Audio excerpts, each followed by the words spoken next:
Welcome to Local SEO in 10. This is your go-to podcast for answers about how you can grow your local business online, easily and quickly. Brought to you by local SEO experts, Magnified Media in Walnut Creek, California. In each 10-minute episode, our digital marketing expert, Adam Duran, answers your questions on how you can get more leads for your business fast. Remember, if you're not taking care of this part of your business right now, you can bet your competitors are. And now, here's our host with the questions, Jamie Duran, and our expert with the answers, Adam Duran.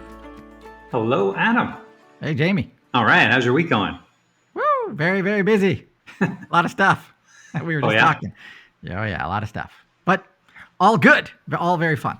So I'm happy. Good. I know you're telling me about your schedule, and I'm ready to take a nap now. Yes, it's pretty good. All right. Anyway, I have a great topic. And this topic was actually suggested to me by ChatGPT. Oh, I like that. Yeah, I used it and I said, hey, take a look at our website and what are some things that we haven't covered in an episode. And it recommended one of these, or this one today. And so, yeah, it's a good one, I think. So are you ready? I'm ready.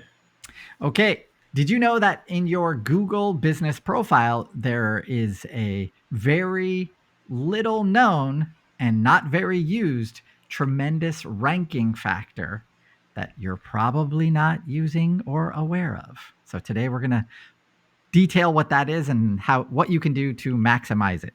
Okay? Okay.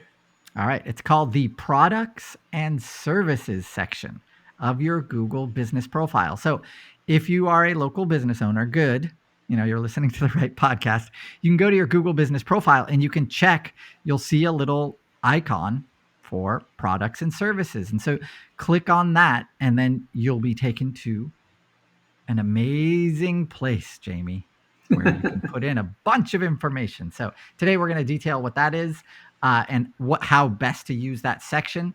It's crazy because I would say 9 times out of 10, new clients have never used this section, even if they've gone through multiple agencies. I don't know why. It's just one of the weird things. One of the weird things. I don't know. All right. Yep. Ready? Okay, here we go. So first thing you want to look at when you're looking at that products and services section is think about your business and then think about your website. So if you have a service on your website, you should definitely have a page dedicated to it. So a main service, like if you're a plumber, you could have leak detection as one of your services. Now, you definitely want to have a web page for it, but if you don't, you should be creating a service listing on that in this section of your Google business profile. And you want to make sure that you have a lot of great keywords in that section. So your location, the city that you serve, the specific name of that service, a great image of maybe you or one of your team members doing that service with some kind of logo on your shirt or on embedded in the image.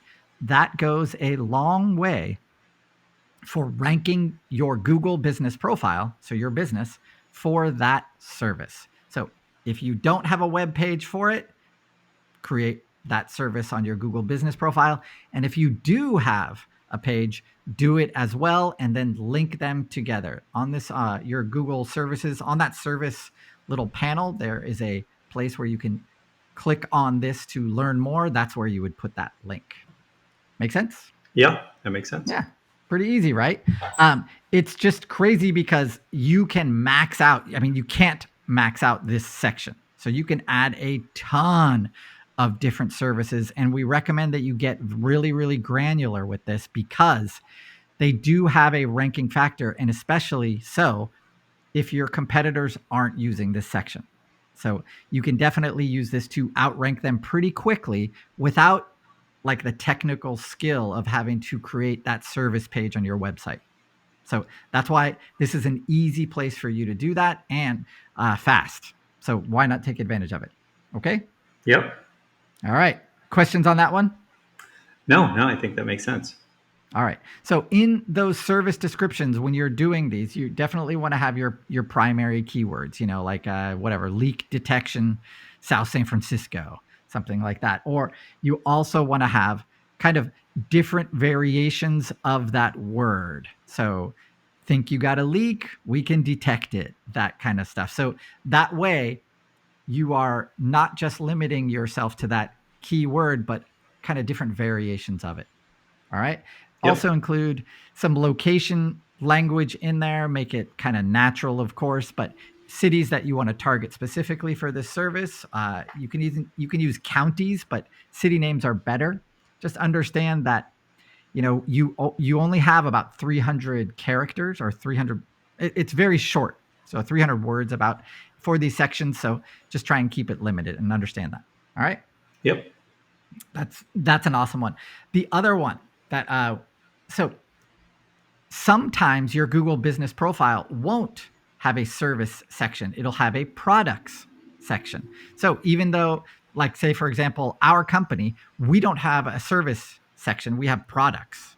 I don't understand why, but anyway, treat those the same way. So we want to make sure that if you can't find that services, then you definitely will have a products page. And if you want to add your pricing, you can do that here. But generally, we can. It's optional, so we don't usually use that because prices can change, and it would really it gets rough if somebody says, "Hey, right there it said it was this amount, and it's actually now increased." Okay. Yep. All right. There you go. So next one.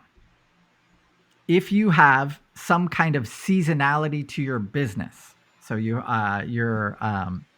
an HVAC contractor, for example, then you want to have a lot of furnace or heater based words or services in the fall and winter, right? When somebody's going to be looking for those, and vice versa in the summer and spring months, maybe some more some AC related words there. So definitely think about rotating those services. So delete the ones for fall and when you're entering spring, delete the ones for winter and start adding those ones for summer and spring. So that way you are updating your Google business profile and you're focused on the keywords that are seasonally relevant to your business. And that organically can help you rank for those words in your area. Got it? Yep. Yeah. All right. Next one is about the photos for these posts, this section. Make sure, like I said, you're going to have someone doing that service. That's always great. You want to have your logo in that picture so you can edit it in. You can even edit in the name of the service onto that image. So basically, you're just reinforcing and reinforcing and reinforcing. This is what you want to be found for. So all of that is great information for Google to know about your business. And it definitely takes all of that information into account to help you rank for those services. It's all, weirdly, Jamie, you know what this is all about? Outranking your competitors. Yes. And how you do that is with trust. So, all of this, basically this big algorithm, it wants to know that when it sends a customer to you or to your website, that you will be able to serve them. So when you do all of these little things, you signal, each one of them is a different trust signal that we're building. So that way, the more trust signals you build, the more your ranking rises. And the reason it rises is because Google trusts that you'll be able to service that customer. So that's all about trust. And of course, the more that we trust Google, the more we're likely to use it. Hence, we're more likely we're going to be seeing their ads. So it all leads back to ads, but it is for us local business owners and that organic ranking, it's all about trust. All right. Great. Yep. Yeah. There are things like saying, hey, you should link on your web page back to that service that you listed on your Google business profile, that's debatable. But these are the ones that I know definitely move the needle, and so we always recommend these for our clients, and we do them for our clients. And now, for the podcast, I thought it'd be a good one to do. And as always, right after, when you do this, then test it later, wait a week or two and then test the keywords that you used in those services. See if you rank and see how highly you rank for them in your local area, of course. So if you do these things, it works, man. It's one of the things that works. So why not do it? Absolutely. Especially if if you can take advantage and improve your ranking without much effort, it sounds like. Yeah, this is an easy one. Yeah, you don't really need any technical expertise to this. You just have to have the time to do it. So business owners, I know everyone's busy and you're busy in your business. This is part of it. So either have, someone you trust do it, or realize that if you're not doing it, your competitors are going to be doing it. So yeah, you should do it. Excellent. Okay. That's all I got, Jamie. All right, Adam, thank you very much. That was a really good podcast. Great information. And I recommend everyone go back and listen to it again so you can take notes and definitely apply them to your Google local business listing. And if you know another business owner or even a network of business owners that is struggling with their internet and wanting to get more out of their website, more out of their Google ads spending, certainly turn them on to this podcast. It's really, really helpful. It can help, especially if they have an agency that's helping them. It can really help ask the right questions. And so if you enjoyed this podcast, please give it 5 stars wherever you are listening to it. And if you like this topic or you have questions about it, go to our webpage, Local SEO in 10, click on the podcast button and then the search bar and put in that keyword. Chances are there's 2 or 3 more podcasts that cover, that discuss the same thing. And then if not, go to or send us a message from the website or go to our LinkedIn or Facebook page, Local SEO in 10. Send us a message there and we'll try to get to it in an upcoming podcast. Thank you very much, Adam. We'll talk to you next week. That's all for now. Thanks for listening to this episode of Local SEO in 10 with Google local marketing expert Adam Duran. Join us each week for answers to your questions on how to best harness the power of the internet to grow your business. Speaking of questions, got some? Message us through our Facebook page, Local SEO in 10, and we'll be sure to give you your answer on an upcoming episode. This episode of Local SEO in 10 is brought to you by Magnified Media, the leading online marketing agency in Northern California, who invite you to grow your business by magnifying your online visibility and credibility. Visit them on the web at www.magnifiedmedia.com. Magnify your business, magnify your profits.